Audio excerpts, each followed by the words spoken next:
everyone. If you haven't noticed by now, we are already starting to tell ourselves a lot of stories that are shaping this year's award season. It's stuff like, it's Paul Thomas Anderson's time, or Jessie Buckley is unbeatable, or something I said myself not too long ago, this is how Netflix finally wins Best Picture. So narratives like this are a huge reason of why Oscars are won or lost, and few people know that better than my guest today, New Yorker writer and author of the book Oscar Wars, Michael Schulman. With award season in full swing, Michael is joining me today to look at how the race is shaping up, which narratives feel the most compelling right now, and which surprises may still be ahead of us. After I talk to Michael, you'll hear my conversation with Tracy Letts. He has a standout supporting turn in Kathryn Bigelow's new film, A House of Dynamite, and as you'll hear, has a ton of other projects as well. I'm Katey Rich, and this is the Prestige Junkie Podcast. Michael, thank you so much for coming back on the show, and thank you for being an Ankler pundit now. You're really just like, we're fully roping you in, and I'm very grateful for it. Oh, well, I'm quite honored. I ran into you in the summer when we were both kind of still just starting to see movies, and I think you're always saying, like, I need to wait a little while, I need to have seen some stuff, but based on your predictions on the pundits page, it feels like you're pretty caught up at this point. Do you feel like you've got the lay of the land? More or less. I still have not seen some major things like Frankenstein. But, I'm trying. I've seen a lot. So we're making you write these predictions down. And this pundits page is really the first time I've had to be like, all right, who's your best supporting actor 5, which is way harder than I thought it was going to be, even though I think about this stuff all the time. How are you feeling about your predictions these days? Okay, I have to say, having written a whole book about the history of the Oscars, I still don't think of myself as a very good predictor. And I always want to be wrong. Mm-hmm. I want to be surprised. I know. I don't love predicting because I'm sort of at war with myself. And yep. I also so I've never done like formal predictions before you asked me to. I'm so glad that we got you into this. Well, I know that my predictions, so first of all, I didn't look at anyone else's. Good for you. So if they're kind of nuts, maybe that's why. I also am in denial that Avatar and Wicked are coming. They just sure are. Don't really want them to be here. I don't care about them, and I'm sort of annoyed by them. And the fact that they just automatically get 2 Best Picture slots, I guess I'm living in denial of that being true. And maybe it's not. We'll see. I'll ask you one specific question about your categories, not to make you defend everything, but I was very glad to see that you put Is This Thing On in picture and screenplay. I saw that movie at Middleburg Film Festival last week and loved it, and I feel like a lot of people don't know what to make of it yet, but I'm glad to see that you're high on it. I really liked it, and I have an interview with Laura Dern coming out. I thought she was fantastic in it. She is. I'm always interested in what Bradley Cooper's up to. That was one of the narratives that I put down that we should talk about is Bradley Cooper, constant Oscar gadfly, kind of. Yeah. And, I wrote a piece for Maestro just about the idea, the narrative that was obviously floating around. Can you want an Oscar too much? Mm-hmm. And I think it was sort of a sneaky defense of him. I heard that he was pissed about it, that I wrote this, but, the man seems pretty thin-skinned. Writing profiles of famous people, as you have certainly learned over time, sometimes no matter what you do, they're going to be mad about it, and you got to move on. They certainly can be. Yeah, okay, Is This Thing On? I thought it was really good. It's really finely crafted, a lot of wonderful performances. I think this whole experience of Bradley Cooper possibly being in the race is going to be very different this time because he's not the star of the movie. He's in it in a supporting part and some, what does he have? He has like a lot of facial hair. His facial hair changes. He's an actor who I think is playing one of the disciples in a play. It wasn't clear to me if it was So Sees Jesus Christ Superstar or a different biblical play. Weirdly, Will Arnett looks more like Bradley Cooper in this movie than Bradley Cooper does. I never thought they looked alike until seeing this movie. But I think it's just going to read as less of a vanity project than the last 2 things he's directed, starring himself, as a sort of brilliant musician in both of them. We now have a movie about a sort of fuck-up guy who's not played by him. Yep. And it's not a story about him. It's, very particularly based on this British comedian's near divorce. So I think it's going to annoy people less that he's around. Yeah. And well, I think Bradley Cooper, as much as there's been like, oh, he wants the Oscar too much. He was, born with a conductor's stick in his hand for Maestro. He's got, 11 Oscar nominations at this point in like 4 or 5 different categories. Like, he's clearly in the club and people are paying attention to him. And to me, I think making something that's smaller, it's contemporary, it's not, a big, ambitious epic, I think is this thing on, it's probably under 2 hours long. Like, it just feels smaller scale in every way. Feels like a really smart move, even if it doesn't get a bunch of Oscar nominations, which I think it would deserve, but it's a good way to kind of reframe what he can do. That movie, yeah. I mean, first of all, I think if you cast yourself as Leonard Bernstein, it can't help but feel grandiose. Mm-hmm. And this movie there's nothing grand about it. And I think to its benefit, I think. Yeah, absolutely. I mean, I would prefer that the next movie he direct not have him in it at all.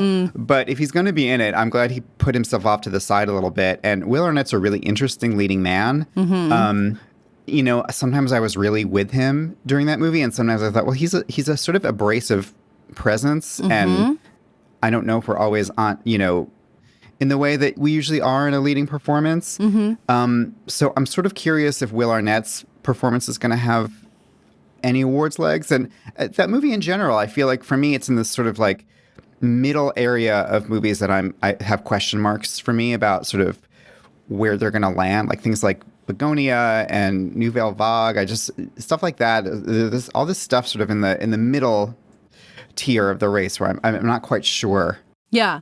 Well, I did, in the newsletter that I wrote last week, I kind of summed up a lot of the pundits' predictions, and I think I realized that 7 of the 7 best picture contenders were on at least 80% of people's picks, which is a lot of consensus. Like, that's a lot of things that a lot of people are assuming to be sure things, which probably means that they won't be. But it does, I think, reflect this idea that there are some things that feel locked in place and then a really fuzzy middle ground where titles like that you're talking about, is this thing on Train Dreams, the movie I've been rooting for really hard. It feels kind of hard to know like where things will land, which feels like an appropriate place for things to be. Does it feel any more or less unsettled to you than other years that we've had? What I'm seeing now is it feels like there are 2 big front runners, Sinners and One Battle After Another, and they're pretty. Do you feel like they're pretty far ahead of I think of everyone else? I would throw Hamnet in there with them because it's different from those 2. I think One Battle After Another and Sinners occupy a lot of similar territory in terms of the studio that made them, directors, etc. And so Hamnet's a little bit of the kind of the alternative. But yeah, I think that's the top of the pack for sure. Here's how I feel about Hamnet. Okay. First of all, I loved it. I watched the last 10 minutes through tears, like everyone who sees it probably will. I think it's wonderful. I have noticed just a lot of queasiness that people have about it because they know it's about the death of a child and they are sort of dreading having to see it. Yep. And I think once you see it, you're sort of entranced by it, and especially Jessie Buckley's performance. But I'm just sensing some queasiness. I'm like, oh, I'm going to have to see that, and I don't want to, especially, obviously, people who are parents, but really any human. I agree. And I also, even from people who've seen it, I've been seeing some being like, okay, like, sure, it made me cry, but I kind of resent the way that it did. I think with any movie that's a big deal, like we haven't really seen the One Battle After Another backlash at any point, but, these things always happen. And I think Hamnet's turn is coming up.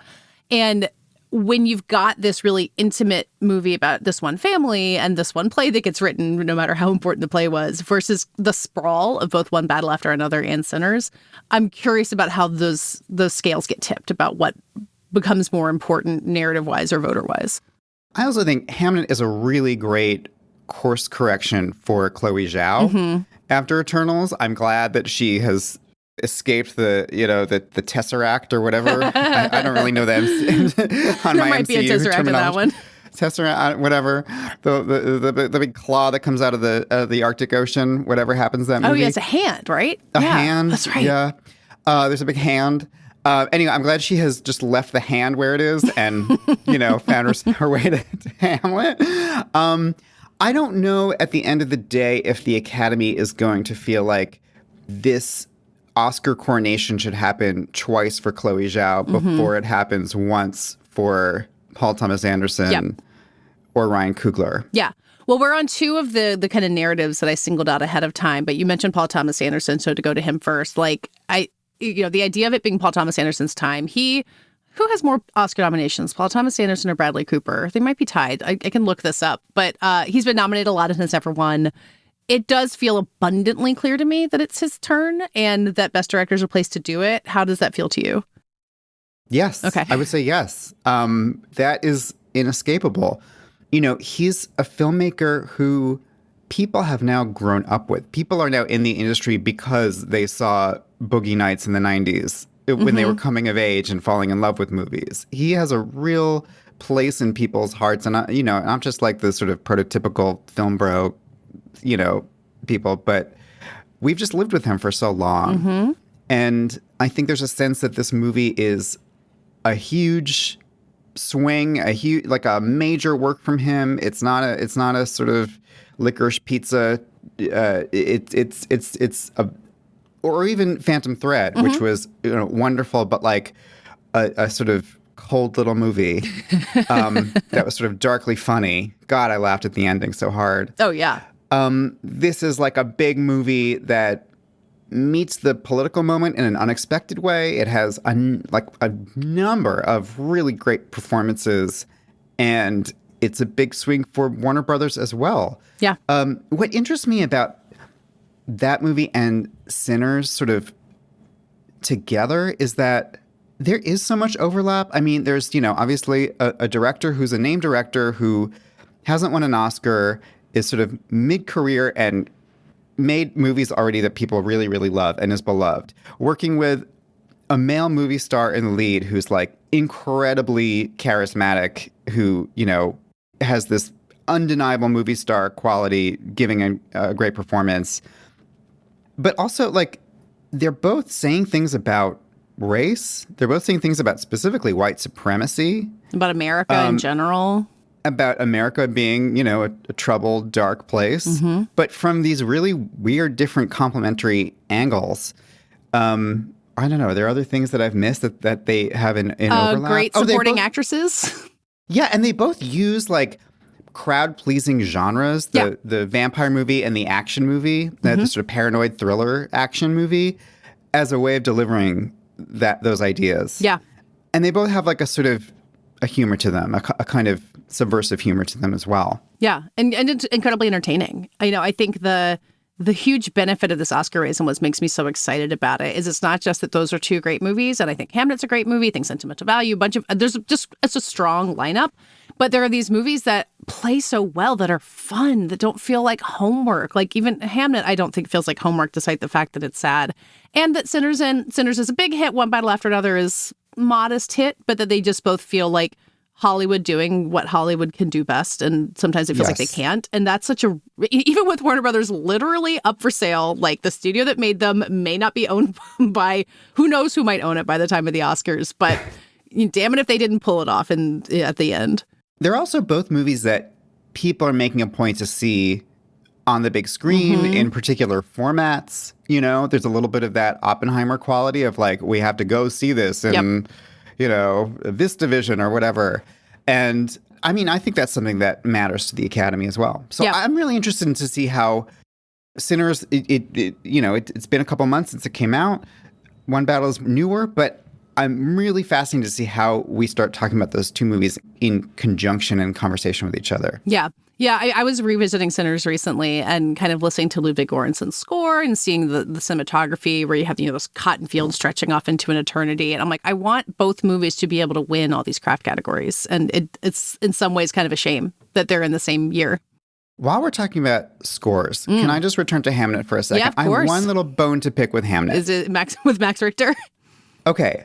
I won't say anything about the emotional climax of the movie, the ending. Again, I watched it through tears, but as I was watching through tears, I heard this particular Max Richter track playing and thought, wait a second, I've heard this before.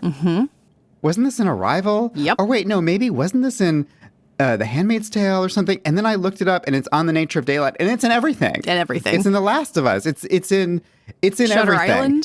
Island? People need to stop using this one track by Max Richter Yeah. to make people cry, because now it's still working. I'm still crying. But I'm also thinking, I'm remembering the 5 other things I've heard this track in. Yeah, you're not wrong. And Max Richter wrote a track for that ending. Like, he specifically said, like, I'll make you something new. Here is this is. And she said no, because that was the track that she was playing on the set as they were shooting that ending. Like, Chloe Shaw's been telling the story. She'll be on this podcast in a couple weeks telling it again, just about how it was kind of that track that unlocked the ending for her and she couldn't change it. And I might agree with you that it would have been better to do it. I think Max Richter wrote the rest of the score of the movie, which I think is really wonderful. And hopefully he gets nominated for that, as he deserves. But there's a case to be made that they could have gone in a different direction there. I think, honestly, she should have. Someone should have stopped her. Someone should have played her like the 8 things that's been on popular TV shows and movies and been like, do you want to be the Last of Us in this situation? While we're talking about Hamnet, another thing I said in the introduction to this is that I think everyone, if you look at the pundits' predictions, almost everyone has Jessie Buckley in the top spot. I watched the movie a second time and felt even more convinced that there hasn't really, as much as there's a lot of great performances out there, like, Amanda Seyfried's Testament of Anne Lee is finally going to come out. There's amazing stuff, but I do think Jessie Buckley is just kind of on another plane this year and is probably going to walk away with that Oscar. Can I say, I just saw the Testament of Anne Lee a few days ago. What'd you think? I'm obsessed with it. It's so good. I don't know how big of an awards thing it's going to be. It is so incredibly weird, and I loved it. I loved it. I loved Amanda Seyfried in it. It is one of the most committed performances I've ever seen. Like, she builds that movie from scratch, more or less. You have to buy it.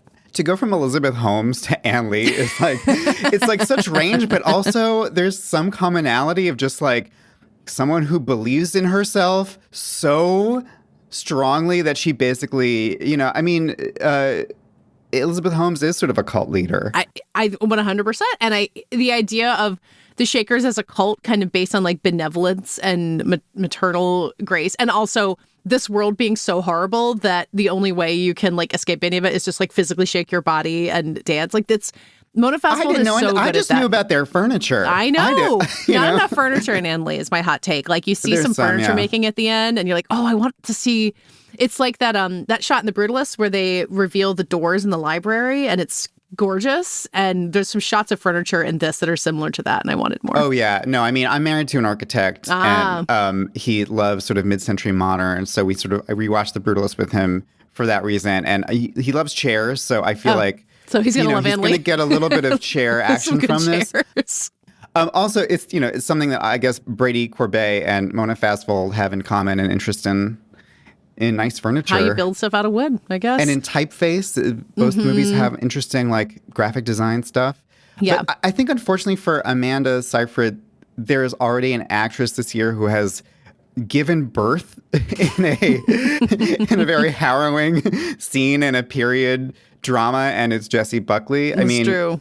To me, it's not just her performance in Hamnet, it's what she is asked to do in that movie. I think when people see that, especially the actors branch, they're going to feel okay, what is being asked of her? Giving birth, losing a child, flirting with Shakespeare. It's communing with nature and a hawk and herbs and Joe Alwyn. A goddamn hawk.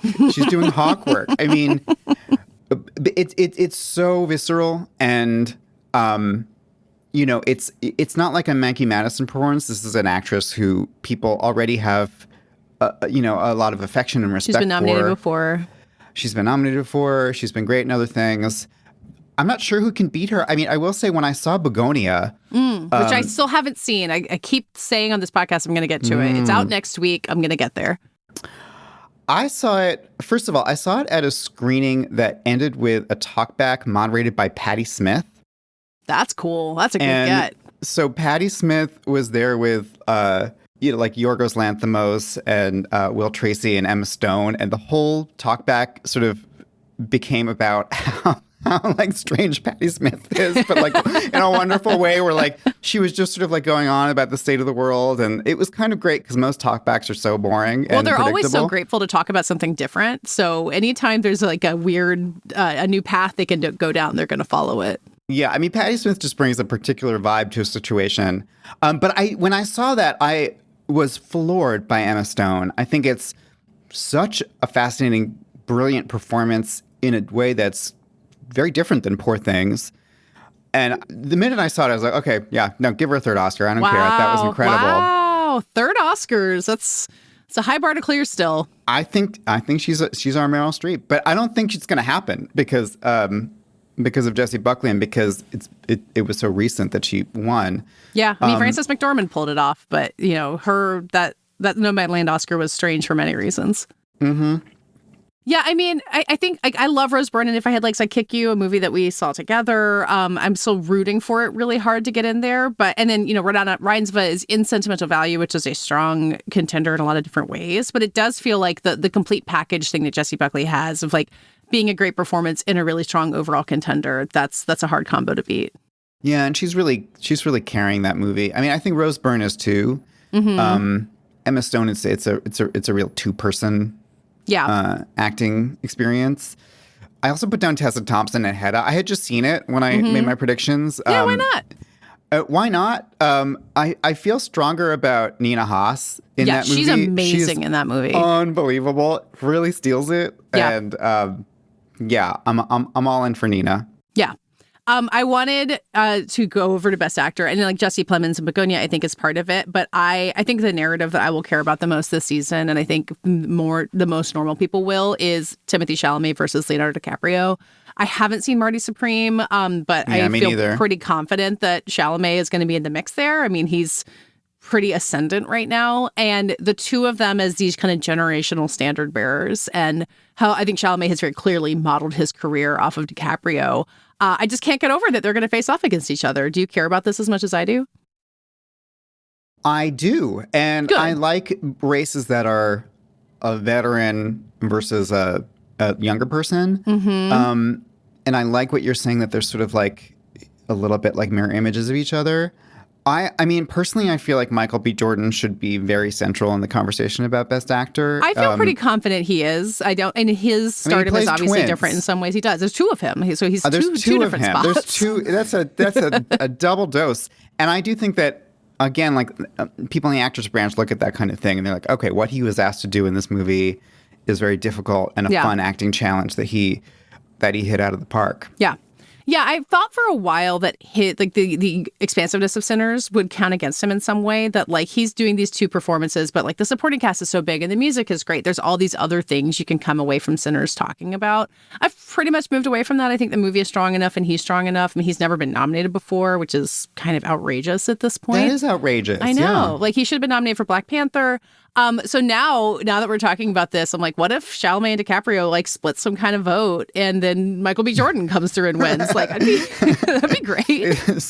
Like the sort of charming, rascally, hot white guy vote. Model daters. yeah, models. I mean, the generational part of it, I think, is interesting, too, because so often throughout the history of the Oscars, it's been like old people being like, wait your turn. This isn't for you yet. We're not ready for you. It's a different academy than it was, 15 years ago. But, I'm thinking of you writing your book and just looking at Oscar history, like, wouldn't you usually side with the veteran triumphing over the younger person in these kinds of showdowns? Nah. No, well, not you personally, but I usually think the odds go in favor of the veteran. The odds? I don't know. I mean, to me, what's so exciting as I went through 90-something years of history were the moments when, yes, oftentimes the Academy sort of falls back on what makes it feel good, which is, old school Hollywood magic and whatever the last moment was. And then, but what fascinated me in the moments I tried to focus on in the book were those years when suddenly this jolt came, like, Midnight Cowboy winning in 1970, where it's just like, oh, okay, we went from Oliver winning last year to, an X-rated new Hollywood film suddenly winning. But of course, that same year, John Wayne won. So the mix of like traditionalism versus, this sort of forward thrust always intrigues me. Yep.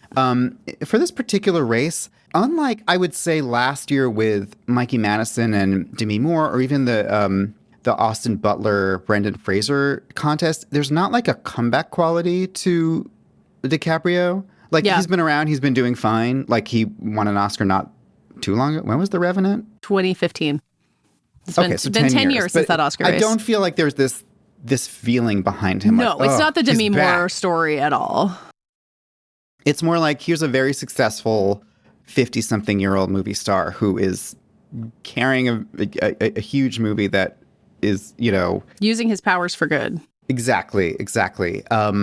Yeah, I don't know. I mean, it's hard for me to talk about Chalamet because I haven't seen Marty Supreme. I mean, what is interesting to me still, and I've talked about this before, but the way that he ran his A Complete Unknown campaign last year is being kind of doing non-traditional Oscar stops, like going on ESPN instead of going to, I guess he went to the Golden Globes, so he didn't do like the PGA Awards where, he could have presented and shook hands with voters. And Adrian Brody did a ton of that. And we saw how that turned out. So I'm kind of constantly wondering how he might adjust. Or if he, Leo's always been kind of a weird campaigner.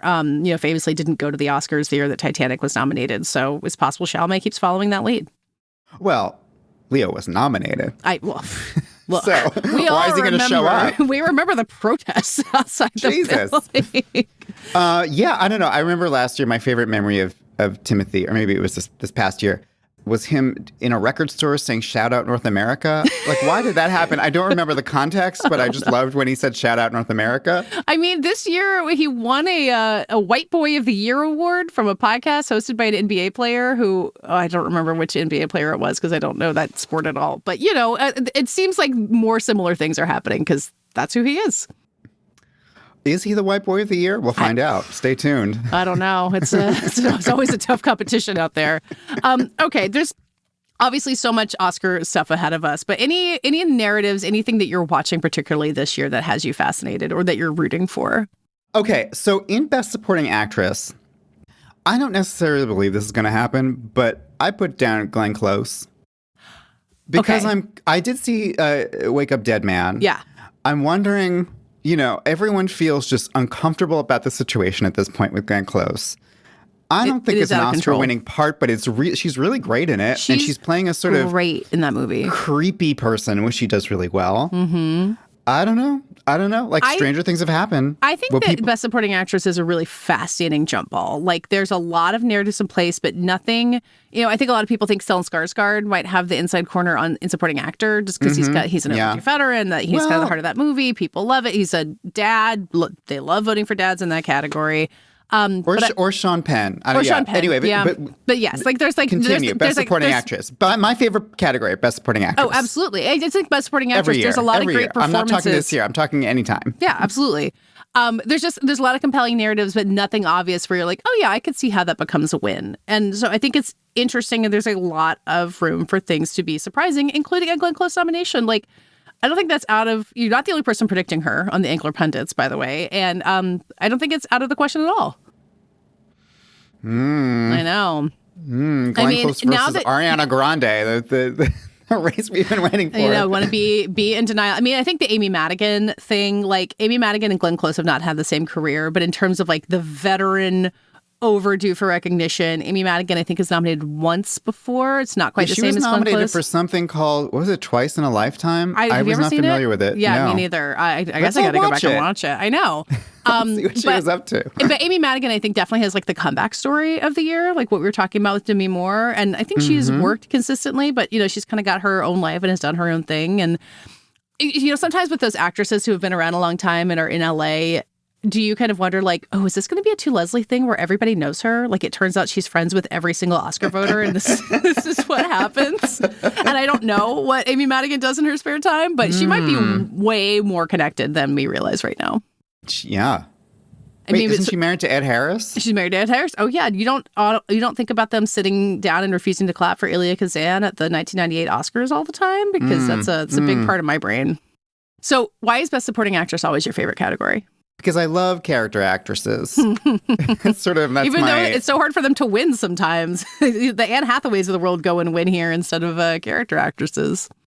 Yeah, or people who are category frauding. But no, I'm an actress sexual, and I like actresses who show up and steal a movie. I mean, I think, for instance, Tiana Taylor, that is a performance that, to me, her and Nina Haas, they're both performances where, like, okay, well, let me just talk one at a time about them. Sure. Tiana Taylor, I think she has a really good chance of winning if people keep saying they wanted her to come back and be in more of the movie after the first, what is she in? 30 minutes 45 or so, minutes, yeah. hour.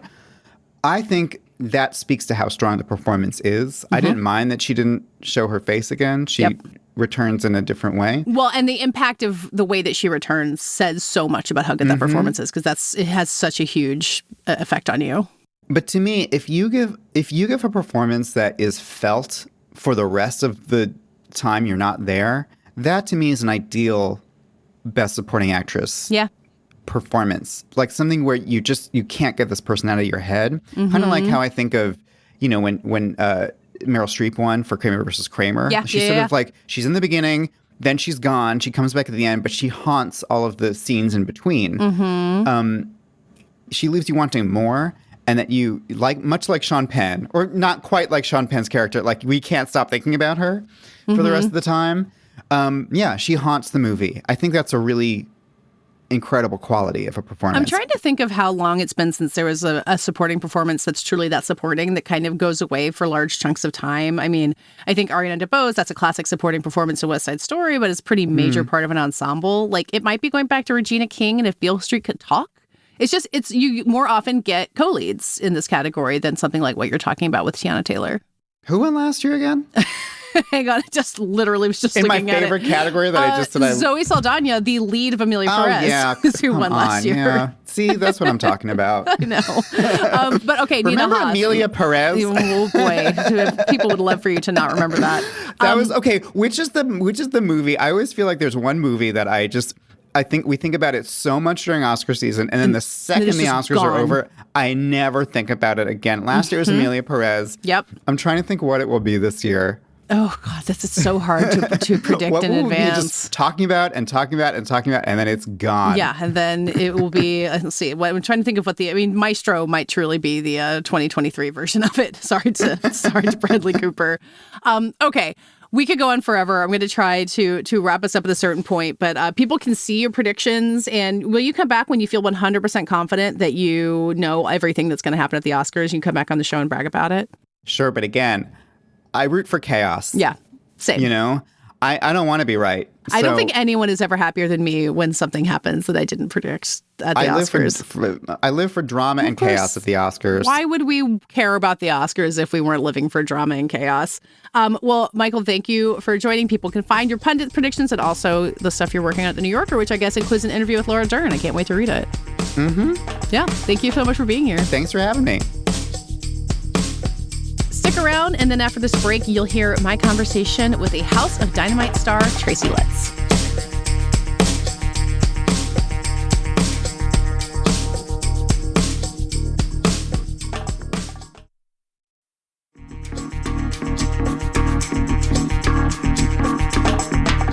So now let's hear my conversation with Tracy Letts. He has been out there promoting the release of his new film, A House of Dynamite, while also preparing to direct his own play, Bug, on Broadway, and opening a whole other play on London's West End. There is so much to get into with his performance in House of Dynamite. He plays one of the many U.S. government officials who has a plan but doesn't totally know what to do when a nuclear missile starts speeding toward Chicago. But I really couldn't resist starting by asking him just about the logistics of how he handles all of this. The Broadway production of Bug stars his wife, Carrie Coon. They have 2 kids together. That is a crazy logistical puzzle to solve. But there's also the creative energy that he puts into his work as an actor and as a playwright and as a director, and the really fascinating results from all 3 of those careers. He's also got a standout role right now on the FX series, The Lowdown, and he told me what it does for his creative process to work with people like that show's creator, Sterling Harjo, or House of Dynamite director, Catherine Bigelow. As you might imagine, he learns a lot from being on set with people like that, even if he's just there for a few days. Tracy Letts is a fascinating conversation about basically anything, so you can hear all of that and much more in my conversation with A House of Dynamite's Tracy Letts. Okay, so you're in LA, you've got yet another premiere for House of Dynamite. When you're in a giant movie, these are the giant things that happen. But also, as far as I can tell, you've got a play that just opened on the West End and Bug's about to open on Broadway in like 2 months. How's that all working? Not to mention The Lowdown, which just started airing of course. on FX. So yeah, there's there's a lot going on. You spend a couple of years making this stuff, and then it all comes out at the same time. It's just the way it is sometimes. So how's it all working? It's I wish somebody could watch me and Carrie sit down and do calendars, as we call it, where it's just like planning the Battle of Midway every night as we try and chart the course of where we are, where we're traveling to, what the next gig is, what the nanny situation is. We have a 7-year-old and a 4-year-old, and they're in school, and so the nannies are key, and we don't have any family help where we are, so every bit of help we have to pay for. So, and at the same time, and believe me, I don't say this just for the public record, we remind ourselves of this all the time. We're very fortunate to have the jobs we do and to be working as much. We know a lot of people in this business who are really suffering these days. So the fact that we have an abundance of work is just, we don't take it for granted. Yeah, I mean, coming from the theater especially, I feel like that's just a long process of watching the most talented people you've ever met not be able to find work. So when it actually works out, you have that gratitude. Well, that's always been the case in the theater. I have to say that it's not always been the case in Los Angeles. The people in this town, my God, I don't know how actors are making a go of it in this town. It's tough right now, really tough. Yeah. Well, you don't live in LA usually, right? This is just like a travel for a job kind of thing. I mean, the gratitude part of it, I assume, is part of when you something comes your way and you decide to do it. But there's also that scheduling thing that you're talking about. So I assume that with young kids, with a wife who's working, it's not just that sounds fun, I'll go do it. That there's a lot of calculus in terms of not just how to schedule it, but what to say yes to, what to make yourself a part of. Oh, the first question is always, where does it shoot?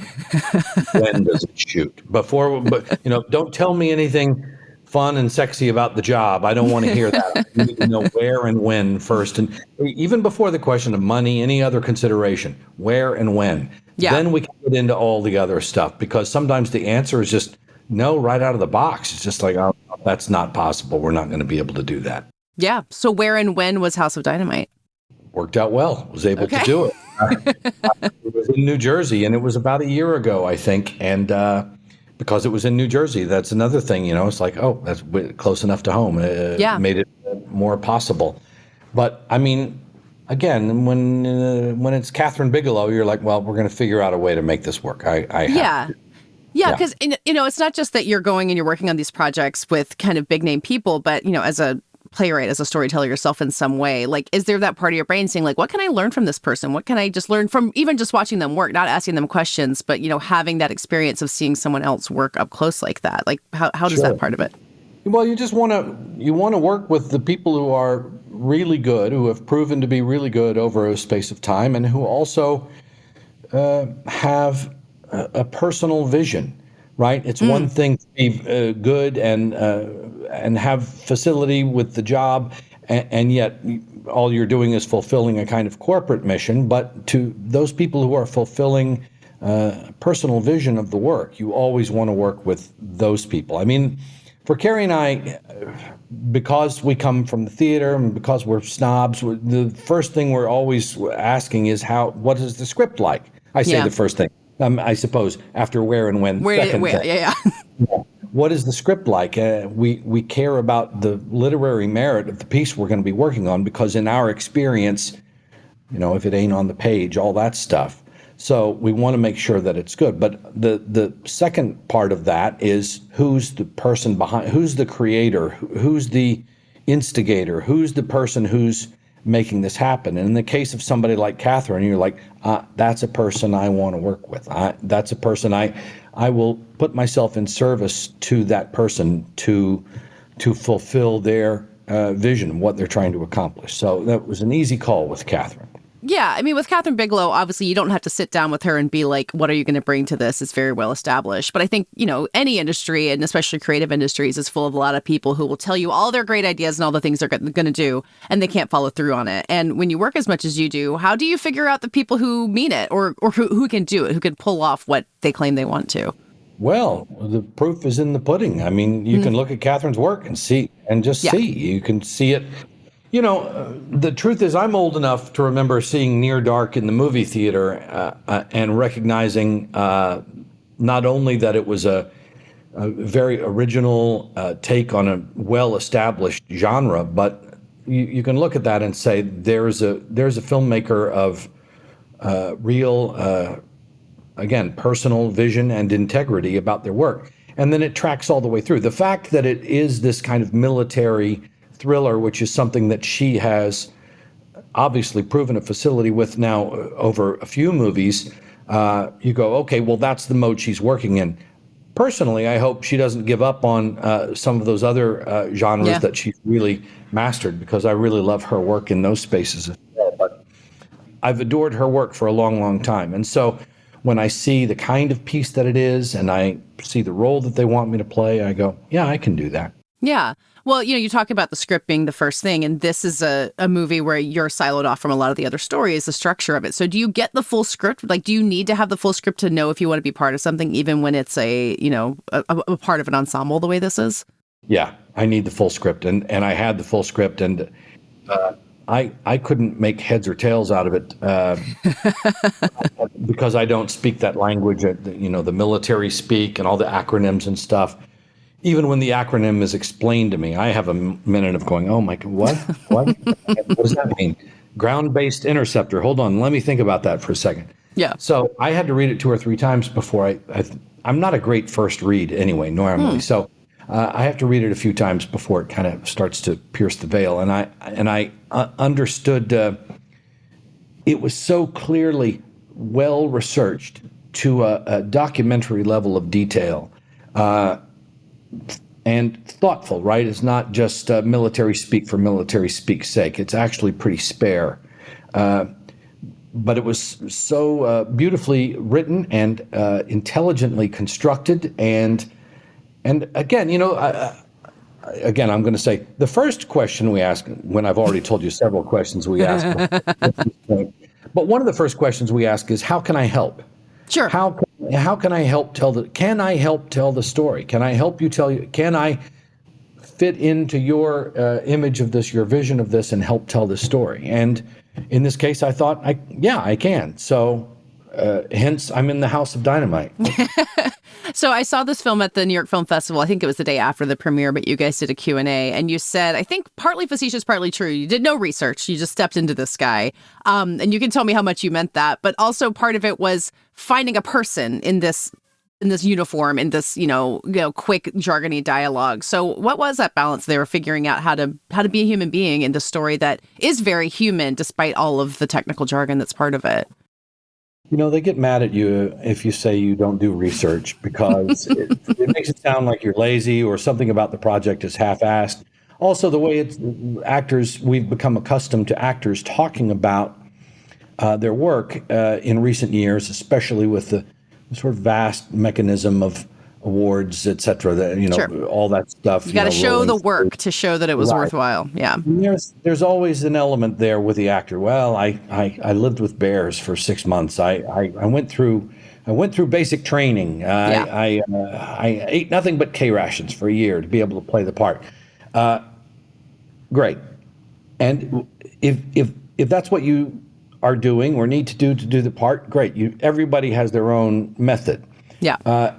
In order for me to pretend with authority, which is the job of an actor, first of all, I need to have some mastery of that language that is on the page. So all that stuff I explained to you, I didn't know what it meant. You have to learn it. Sure.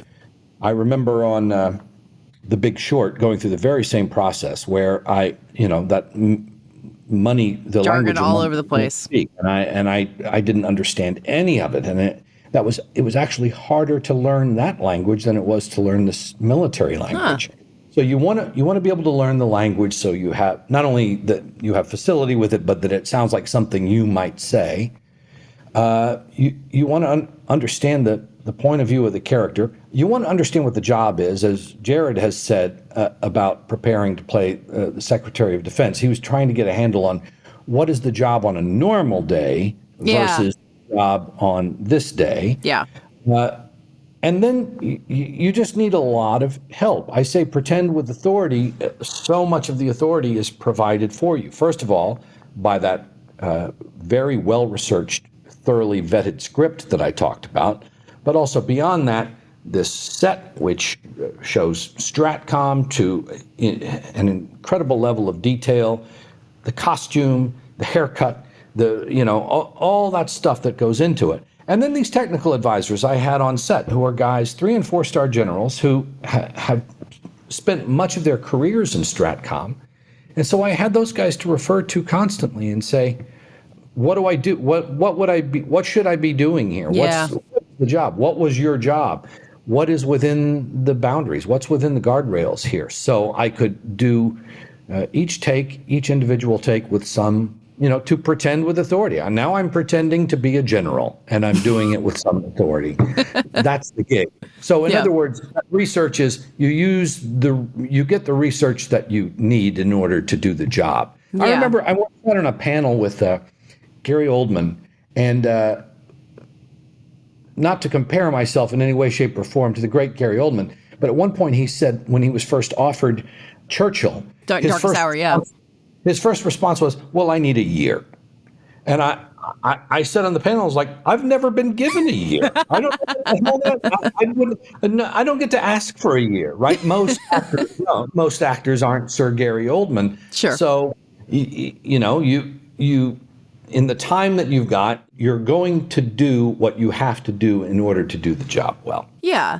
I want to go back to that thing you said about, like, how can I help? Like, how can I fit into this? Because you've cast a lot of actors in work. You've been on the other side of it. Like, when you get a script, whether House of Dynamite or anything else, do you usually think, like, I get why they want me for this? Or do you sometimes think, like, how am I going to fit into this? Like, what is the thing? Like, thinking of yourself as someone who's being cast as opposed to being on the other side of it, does it feel like a role reversal? Are you used to that? Do you kind of understand what they're looking for when you get those offers like that? It's interesting.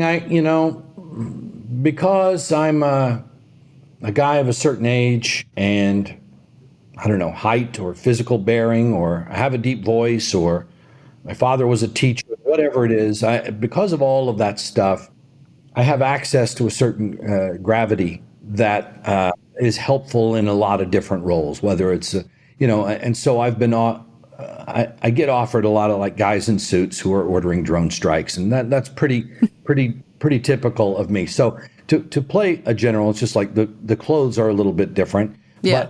But I do sort of understand the ask there. And the truth is, I look for those elements that offer a little variety, so I'm not bored, or I'm not falling back on, now I do my asshole in a suit ordering a drone strike. Sure. It's not always the same thing. Yeah, you want to find something that makes it a little different for you. And one of the great things about this gig was that so much of the script is just pure procedural. It's just people doing their jobs. This is the function. This is your governmental function in a very complex machine that's been in place for a long, long time. And then beyond that, the goal of the movie in some ways is to show the human beings who are making the machine go. And so some of that humanity, that was the responsibility of the actor to provide that. And I think in that regard, the film's very well cast. I think that Catherine really found real people who could sort of fill out the edges of that human side of things. I didn't get a scene with my kid like Catherine, like Rebecca did. I didn't get a scene with my kid like Jared did. They didn't give me a scene with a kid. No. So, I got to make up some shit about baseball or coffee or whatever. Right, fill out the personal life a little bit. I think a lot of people talk about how scary this movie is, which is obviously the intention. It's tense, but there's something to me that's encouraging about the humanity that you're talking about, that, like, the people who have their fingers on these buttons are human beings who have a kid in Chicago or, like, a baseball team or something like that. And I wonder where you landed on it. Like, when, once you saw the finished film, if it was all dread, or if there's a glimmer of hope that we can try to do right by each other, at least, even if the missiles are coming at us. Well, I think it kind of works both ways, right? On the one hand, we get to see human beings filling those roles and remind ourselves that the human beings are essential to making this machine go. And at the same time, it's just a reminder of what will be lost, what we're gambling with. Yeah. By even having this machine, but by even the concept of this machine. We've built this goddamn thing that can destroy the world. And so, what are we doing? Especially when all anybody really cares about are their kids or their baseball team or their coffee, right? The quotidian things that make life worth living. That's where the real interest in life is. That's the real fabric of life. And so the fact that we even have toyed with this over the last however 80 years, that we continue to we don't want to try to put it back in a box. We seem to want to expand the idea. So now there's 12,000 of these weapons. There's 9 countries that have these weapons. It's just, it's insane. Yeah. It's a kind of insanity. Yeah. Well, see, now you make me think about AI as the thing we've created that's trying to destroy, creative industries as opposed to the entire world. But it feels like a similar thing of we keep not putting this thing back in the box that's trying to threaten to destroy us all. Right. Not to mention climate change, right? Yeah. I mean, we're dealing with some real existential issues here. And I think one of the beautiful things the movie does is just has you contemplate, even for a moment, what happens if this all goes away? Mm-hmm. What happens? I mean, you're pissed off about whatever you're pissed off about now, Republican, Democrat, all that. What happens if there aren't any Republicans or Democrats? What happens if all of it goes away? Yeah. Somebody asked me the greatest fear that this movie engendered, and my answer was that somebody would make me go in that goddamn shelter at the end of it. I would fight to death to keep from going into that shelter. You'll meet the bombs before you go into the shelter? Absolutely. Absolutely. Is it the claustrophobia or the being cut off from nature? What is it that you won't go in there? It's having to share space with all those other men. You live in New York City. I feel like that's an open air version of that. We live an hour north. We're in the suburbs. It's okay. All right, fair enough. To go back to the time management thing, honestly, and not just in terms of your schedule, but I always think it's interesting when people are involved in a lot of creative things at the same time. And, these things stack up and you're not always doing them at once. But if you're working on writing a play or if you're directing something, do you find that it helps you to go be on the set of the Lowdown for a couple days and come back to it? Does that balance help, or is it a distraction? And, if you had your way about it, you do one thing at a time. Amy Morton refers to it as crop rotation. And I think there's something to that. Right? It keeps the soil healthy to keep rotating those crops. And so to be able to go from one to another, to spend time in one discipline, first of all, you're always envious of the discipline that you're not in currently. It's sure. Like with an actor, you're like, oh, goddamn it, if I could only just be the writer and I wouldn't have to do these lines, I could just sit back and drink coffee behind the camera or out in the audience with everybody. And then the reverse is true. When you're the one back there and you're like, oh, if only I could just be responsible for that one little channel and just be the actor in this piece, and I wasn't responsible for all this stuff. So there's always a little bit of envy about the job I'm not doing in the moment. Yep. But the truth is they all contribute. It's all storytelling. That's what Carrie and I are involved in, storytelling, the best way to tell a story, the best way to help tell a story.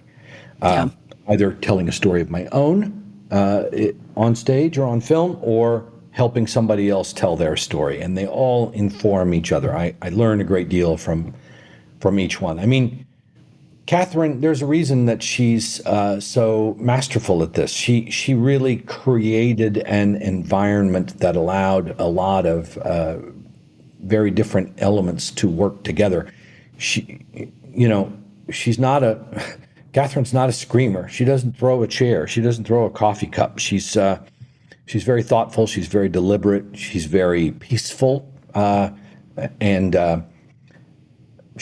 Direction always came in the form of a question. She really guides you through. It's always, what's the best way to tell this? What do you suppose is going on here? What do you suppose this is about? It was always a question, which just invites collaboration from all the people around her. Yeah. And of course, because she's got the record of work she does, we all want to please her. She's so, as a leader, she provides a lot by way of example. So it feels like the screamers, and you would know better than me, like the screamers are kind of going out of style. Like enough people have learned that that you get better work from people from asking them questions. And I hope that continues to be the case. I hope so too. I mean, it's never been it's never worked with me. I've never given my best work as a result of somebody doing that. Now, I do think there's something to sticking to your guns, and if you'll pardon the metaphor, given what we're talking about. But sure. I do think there's some value in saying, there's a line beyond which I won't compromise my vision of this thing. But even then, there's a way to get what you want without screaming or turning over a table or making somebody else feel bad about the stuff they're doing. Yeah. I hope you're right about that. It feels like parenting, honestly. A lot of if you can get them to think it's their idea, you can get a really long way with kids. Yeah, it's absolutely right. I mean, I'm an old dad, I have so much more patience as an old dad than I did as a kid. And I think about my folks who were much younger parents. My kids have never seen me melt down, having a atomic blast that I witnessed from my parents, as much younger parents who were raising me. So yes, I'm saying yes to your idea that all directors should turn into parents. I do want to ask about the Lowdown just for a moment, just because it's such a homecoming for you. And I know that the movie of August Osage County, I think, did shoot in Oklahoma. But had you gotten to work in Oklahoma like that, really, before going to work with Sterling Harjo? No. And in fact, I did something on the Lowdown I've never done in my life. I found out that Sterling was making a TV show in Tulsa, a detective thing with Ethan. I think that was the only thing that had been announced. And I told my agents, I said, just get me on a Zoom call with that dude. And they did. And I said to him, I'll do anything. I just want to help.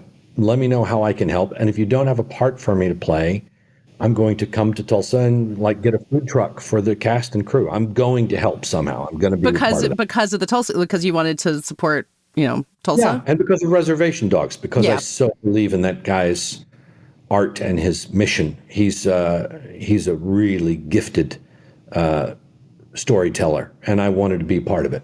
Yeah. And he wrote me a nice part. And he even said at the time, he sent me the script and said, what do you want to play? And I said, no, I'm not doing it that way. You tell me what I can play that will help you do the thing. So, yeah, it was to be on a Sterling set in Tulsa, the kind of community that he's creating in Tulsa, a creative community of like-minded storytellers in a city that I know so well, it's a remarkable thing. Oklahoma is not always welcoming to that kind of artistry, and we have some great artists who have come from Oklahoma. I mean, I'm not the only one who did that, I don't think. Look across the cast, Tim Blake Nelson, Gene Triplehorn, Paul Sparks. There's so many Okies who signed up to be a part of that show. Yeah. We love and believe in his stuff. Yeah, when you're from somewhere that isn't on screen a lot and you get to see it done right, it's a thrill that the New Yorkers and the Angelinos, I don't think, can understand to see your home plays done right. I got angry because I said when I was watching Reservation Dogs, I felt how many goddamn cop shows about white cops or white doctors have I seen in my life? And, obviously I love a lot of those shows. They're formative experiences for me. But those kids in Reservation Dogs, I'm why have I never seen this story before? Mm-hmm. I'm fucking 60 years old, and it took this long to tell a story about these kids? It shouldn't have taken that long. To which Sterling was no shit, man. Right? It's what do you think I've been doing this whole time? Yeah, exactly. So... it's one of my favorite things that's been on TV in the last 20, 25 years, Reservation Dogs. Just extraordinary. So, yeah, I want to be part of whatever his next thing was. Yeah, well, I'm still going for it on the Lowdown, but it's off to a great start. So, continuing that tradition. Last question before I then let you go. I want to ask about your letterbox, your and Carrie's shared letterbox, because I've talked to other filmmakers and creative people who are I don't want anyone to know if I've seen their movie. I don't want to put that out there. But, you guys are putting old movies on there and also new stuff. Does it feel like you can keep it going without someone to have to be hey, why didn't you watch my movie yet? Are people bugging you about it? All right, here's the truth. Okay. I have exposed myself as a dork. When I went on Big Picture, I started and talked about my physical media collection. Mm-hmm. I exposed myself as a physical media dork. But that's the place to do it. That podcast, they are all about the physical media. Exactly, right? And Carrie had started this tradition during the pandemic of just tweeting the movie that we watched at night. Mm-hmm. Everybody else was baking bread or whatever. Our sort of joy was putting our baby down for bed and then going downstairs to watch a movie at night. And she just started tweeting that out as like, here's our pandemic watch for the night. And we watch a lot of different kinds of stuff. So, you know, as Twitter has gone through some changes, some unfortunate, moved into an unfortunate space with, you know, a lot of Nazis, we decided to move that over to Letterboxd. I've never had any social media in my life, so Letterboxd is the first social media I've ever engaged in. And yeah, we just say, here's what we watched. Every now and again, I write a few comments about the movie. Carrie does, but it's fun. We just do it, and I go to these like screenings and stuff, and the physical media kids, they come and they find me and they want to talk about it, right? They follow the letterbox and all that. So yeah, it's all good. It's all good. Yeah. People want to give me shit about what I have watched, what I haven't watched. Go for it. Let them. Yeah. That does it for today's episode. As always, please join us at Prestige Junkie After Party. It is an extra paid tier to get so much bonus stuff, but just for $5 a month. Last week, Chris Rosen and I did a watch-along of Something's Gotta Give in honor of Diane Keaton. This week, we'll be looking back at the Fall Film Festival season with another very special returning guest. It's a great way to connect more with us, to put in your requests of other Oscar-y nerd stuff that we can do. It's a really good time. In the meantime, this podcast is edited by Brett Fuchs and produced by Brett Fuchs and me. Our theme music is by Dave Gonzalez. Thanks again to my co-host, Michael Schulman. Subscribe to the Prestige Junkie newsletter at theangler.com and to this podcast on Apple, Spotify, or wherever you get your podcasts. We will see you next week.